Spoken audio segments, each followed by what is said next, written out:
Bonjour tous! Je m'appelle Christinos Urban. Je suis étudiant. Je suis Philippine. Je suis Delicia Isabella. Don't worry, it's just a French for hello everyone. I'm Christine Rose Urban. I'm student. I'm from Philippines and I'm from Alicia Isabella. I'm not about to switch languages or confuse you all this early, but I'm taking you on a quick trip to France. No passport, no plane ticket, and most especially, no expensive souvenirs required. We're going to explore the culture of France, its history, food, fashion, arts, and values. Basically, everything that gives France its charm and personality. And trust me, French culture is not about the Eiffel Tower or people wearing berets while holding baguettes. Although, let's be honest, baguettes stereotypes is a little bit true. Now, let's go on to the history of France. We all know that French history is wild, just like a teleserye level drama. They had kings, queens, palaces, revolution, and people screaming, "Viva la France!" like it was the season finale. You know what is their biggest plot twist is? It's a French Revolution. Imagine the whole country going to say, "Okay, we want equality, we want freedom, and honesty. We're kind of done with the kings." Boom! And just like that, new government, new ideas, and a motto we still hear today: liberté, égalité, and fraternité. France didn't change itself. It inspired other countries all over the world to rethink rights, governance, and lastly, society. Bonjour! Now, let's talk about the food in France. French cuisine is what happens when art, science, and deliciousness all team up and say, "Let's impress everyone." They gave us croissants, the pastry that magically disappears the second you touch it. They also have escargot. Yes, snails.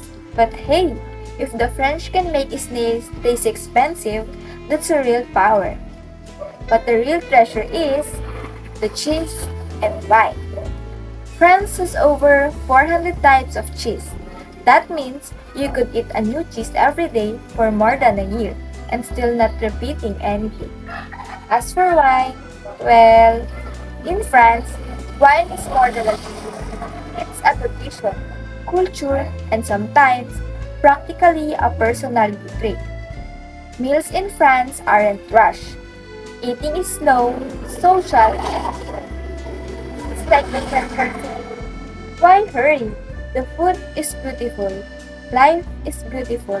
Let's appreciate both." Next up is fashion. France is the home of the effortless chic look. As a French person, how they always look so good. And they'll probably just shrug and say, "Oh, this? I'll just throw it on." Behind that, "I woke up like this." Elegance are iconic brands like Chanel, Louis Vuitton, Dior, and YSL.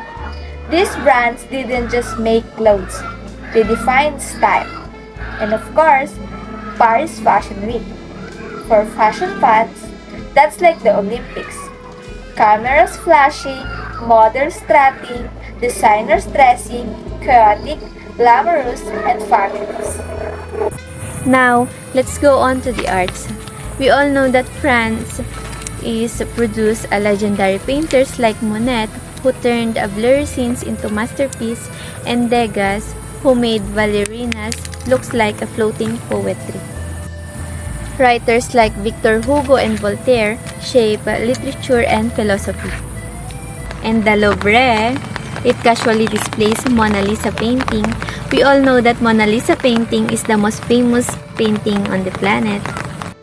We all know that France is full of landmarks like the Eiffel Tower, the biggest tower that has a prettiest lights. As I have said before, the Louvre Museum the museum that is so huge you may get lost inside. And lastly, the Arc de Triomphe, the giant traffic circle where nobody seems how to drive. And now, let's go on to the values. Many of us are asking, what does France stands for? Although the motto says it all, liberté, égalité, and fraternité, which is liberty, equality, and fraternity. They aren't just a fancy word, they are principles that shape French society, laws, and also identity. Now, let's go on to the Lab French celebration. They had Bastille Day, huge carnivals, Christmas markets, wine festival, and countless local traditions. If there's something to celebrate, trust me, the French will celebrate it. Did you know that France is the most visited country in the world, welcoming over 90 million tourists each year? The iconic destinations include the Eiffel Tower, symbol of love in France, the Louvre Museum, the home to the Mona Lisa, Palace of Versailles, royal elegance and history, Provence, lavender fields and countryside charm, Mont Saint-Michel, a magical island fortress. Tourism in France isn't just sightseeing, it's experiencing history, art, romance, and beauty. France is more than a destination. It is a story of beauty, elegance, art, passion, and freedom which makes the French culture so fascinating. It's a blend of dramatic history, unforgettable food, iconic fashion, breathtaking art, and values that continue to inspire the world. France shows us that culture isn't just what people do. It's how they live, how they express themselves, and how they honor their past. Merci! Thank you, and remember, you don't need to go to France to appreciate its culture. But if someone offers you a croissant, don't say no. A bientôt!